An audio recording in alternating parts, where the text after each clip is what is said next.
I've seen thousands of cases, and I thought nothing could surprise me anymore. But what happened last Tuesday morning when Keanu Reeves walked through those courtroom doors changed everything I believed about how we judge people before knowing their truth. The case file looks serious. Assault charges, property damage, disturbing the peace. The defendant's name made my bailiff do a double take. Keanu Charles Reeves, Hollywood actor. The charges came from an incident at Providence General Hospital 3 nights ago. Before we dive in, please answer this question. Where are you watching this from? Comment your city below, like this video, and subscribe to this channel, because what unfolds in this courtroom will prove that truth matters more than first impressions. According to the initial police report, security cameras showed Keanu forcibly restraining someone in the hospital parking garage, physically preventing them from leaving, causing injuries, and damaging their vehicle. The complaint was filed by the hospital's legal department after reviewing surveillance footage. No victim had come forward, which made the case unusual, but the video evidence seemed clear enough for charges to be filed. Keanu walked into my courtroom without the entourage you'd expect from a Hollywood star. No expensive lawyers, no publicist, no handlers, just him, wearing a simple black suit. He stood before my bench. I saw something that made me pause. In 38 years, you learn to read faces. You learn to see guilt, defiance, remorse, calculation. What I saw in Keanu Reeves's eyes was none of those things. I saw exhaustion. I saw someone who'd done something he believed was right and was now prepared to face whatever consequences came from it. Mr. Reeves, I began, looking at the file. You're charged with assault, false imprisonment, and property damage stemming from an incident at Providence General Hospital. How do you plead? He didn't hesitate. His voice was quiet but steady. Your Honor, I'm guilty of everything they're charging me with. I did restrain someone against their will. I prevented them from leaving. I damaged their vehicle. All of that is true. The courtroom went completely silent. Celebrities don't just confess. They fight, they negotiate, they hide behind legal teams. But Keanu Reeves just admitted to everything. I leaned forward. Mr. Reeves, I need to advise you that you have the right to legal representation. Anything you say here can be used against you. Are you certain you want to proceed without an attorney? He nodded. Yes, Your Honor. I don't need an attorney because I'm not here to defend what I did. I'm here to explain why I had no choice. Now you need to stay with me, because what this man tells me next will completely change how you see this case. Don't skip ahead. What's coming will shock you in ways you never expected. I looked at the case file again. The charges were serious. If everything he admitted was true, I could sentence him to significant jail time.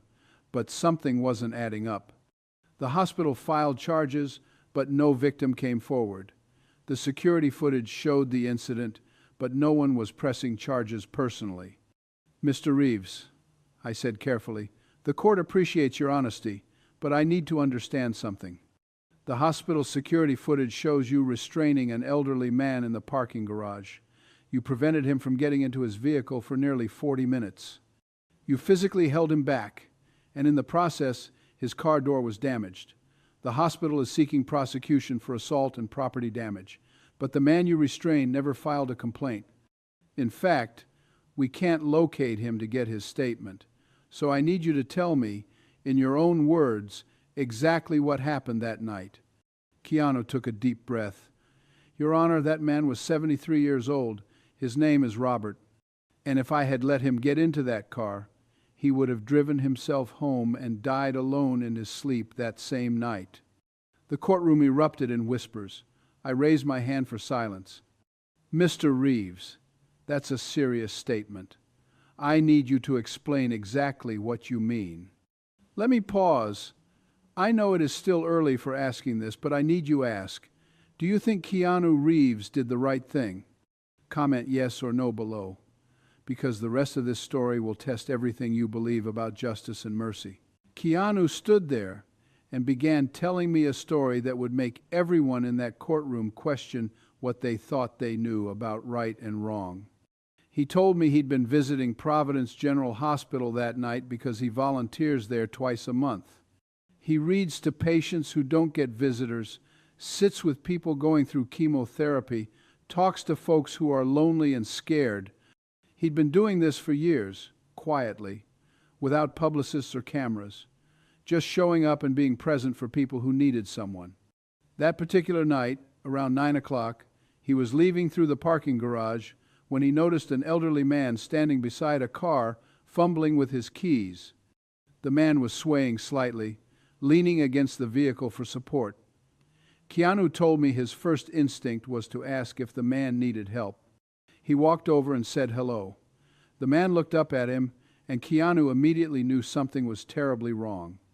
The man's face was gray, his skin had a strange pallor, and sweat was pouring down his forehead despite the cool November air.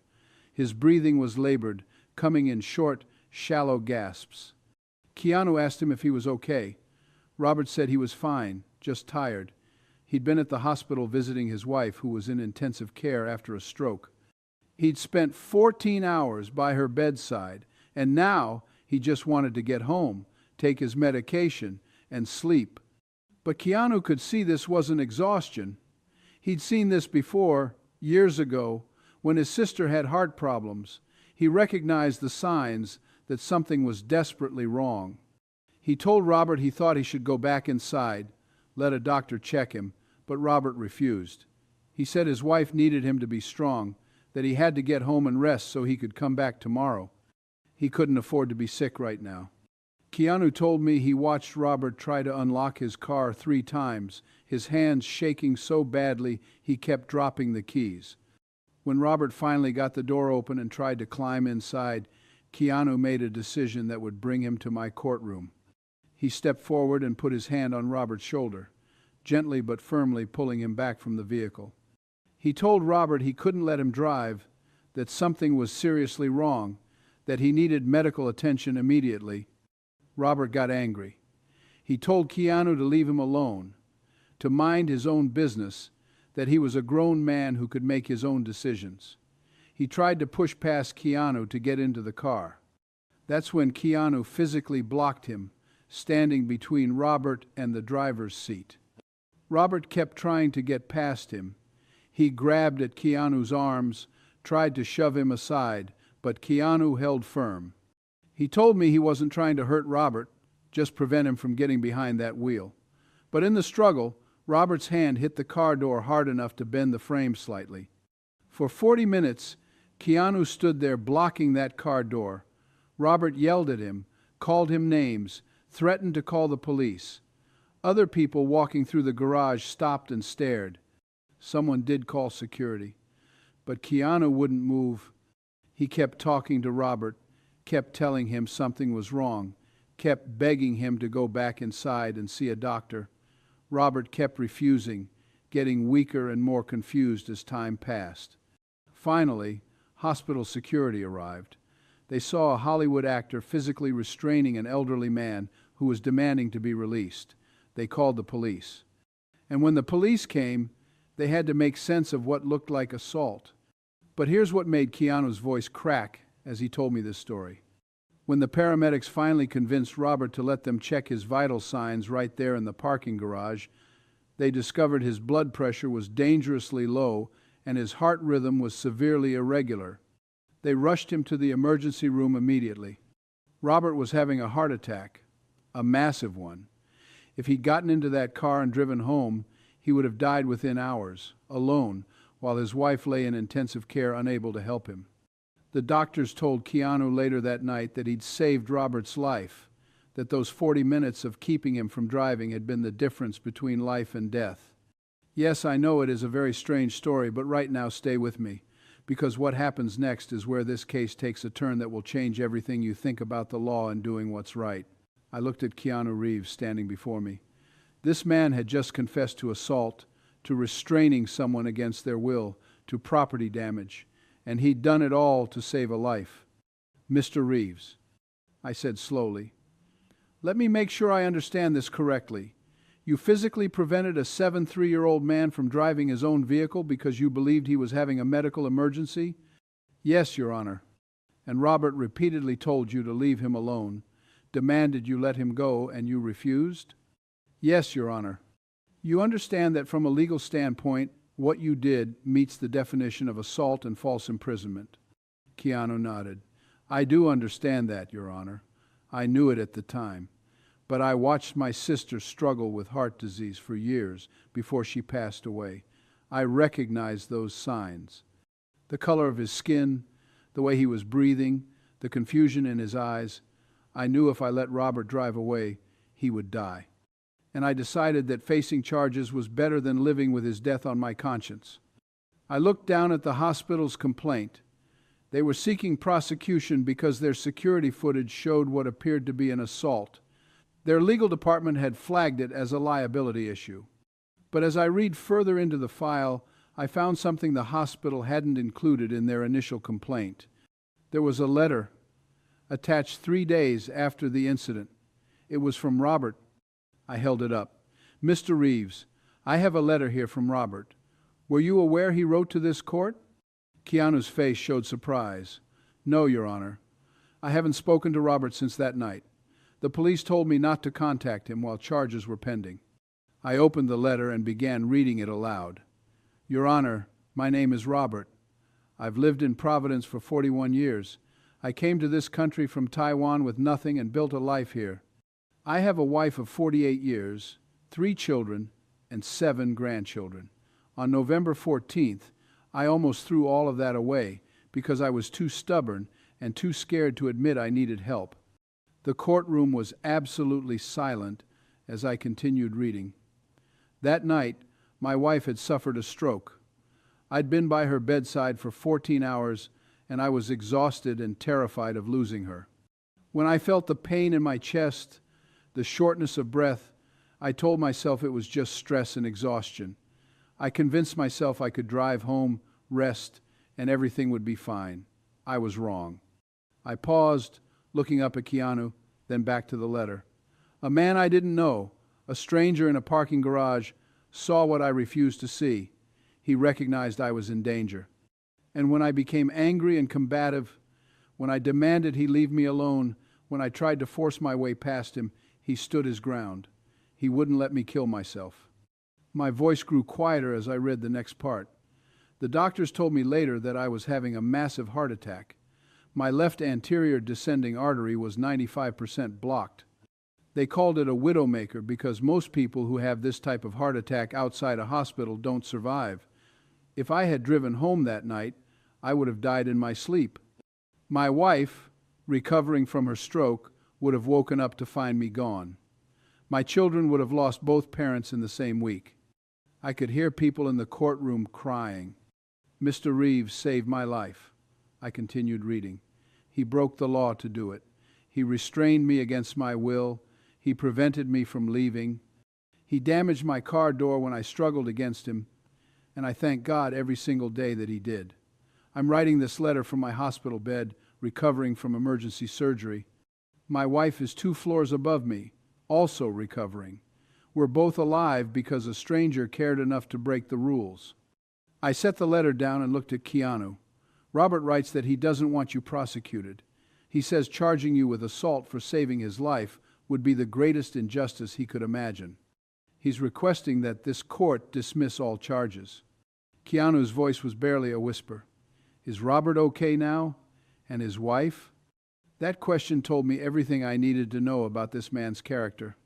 He was facing criminal charges, and his first concern was still for Robert's well-being. According to the letter, I said, both Robert and his wife are recovering. The hospital performed successful surgery on his heart. His wife is doing well in physical therapy after her stroke. Robert writes that they're looking forward to spending Thanksgiving with their family, something that wouldn't have been possible without you. I picked up my pen and looked at the case file one more time. The law was clear. Keanu had physically restrained someone, prevented them from leaving, caused property damage. Technically, the charges were valid, but the law isn't just about technicalities. It's about justice, and justice requires wisdom to know when following the letter of the law would violate its spirit. Mr. Reeves, I said, I've been a judge for a long time. I've seen people use the law as a weapon. I've seen people hide behind the law to escape accountability. And I've seen people break the law for selfish, harmful reasons. But what you did that night wasn't any of those things. I stood up from my bench, something I rarely do during proceedings. You saw a fellow human being in danger. You recognized the signs of a medical emergency that he couldn't see himself. And when he refused help, when he became angry and combative, you made the hardest choice a person can make. You decided that saving his life was more important than protecting yourself from legal consequences. The courtroom was completely still. Our society has a problem, Mr. Reeves. We teach people not to get involved. We tell them to mind their own business, to stay out of other people's affairs, to protect themselves first. We've created a culture where people walk past someone in need because they're afraid of liability, afraid of confrontation, afraid of consequences. I walked down from the bench and stood directly in front of Keanu. You did the opposite of all that. You got involved when it was uncomfortable. You stayed when someone told you to leave. You risked criminal charges because you valued a stranger's life more than your own comfort. And now you're standing in my courtroom willing to accept punishment for doing what was right. I looked out at the courtroom, at all the people watching this unfold.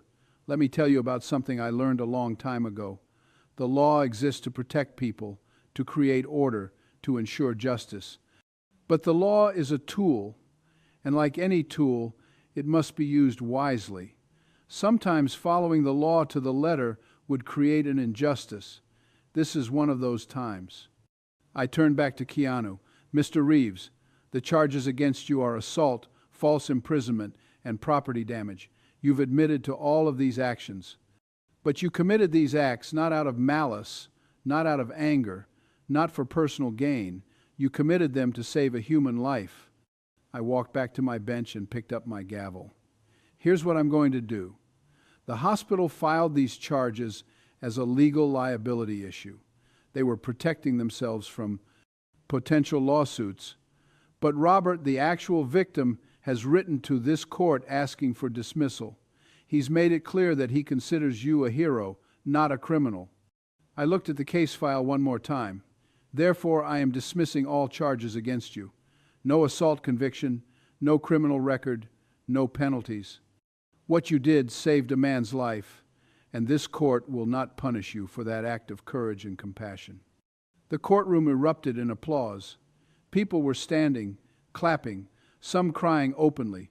Keanu stood there looking stunned, like he couldn't quite believe what he'd just heard. Keanu's voice was thick with emotion. Your Honor, I just did what anyone should do. I shook my head. No, Mr. Reeves, you did what everyone should do, but most people don't. That's what makes it extraordinary. As Keanu turned to leave the courtroom, I called out one more time. Mr. Reeves, one more thing. Robert Chen is still recovering at Providence General. I have a feeling he'd like to see you, if you have time. Keanu smiled, a genuine smile that reached his eyes. I'll go see him today, Your Honor. Thank you. After he left, I sat back down at my bench and looked at the people remaining in the courtroom. Let this case be a lesson to all of us. The law exists to serve justice, not to punish compassion. And when we see someone in need, especially our elderly citizens who've given so much to build the society we enjoy today, we have a moral obligation to help, even when it's hard, even when it's risky. I picked up my gavel and finally struck it once. Court is adjourned. See you next case.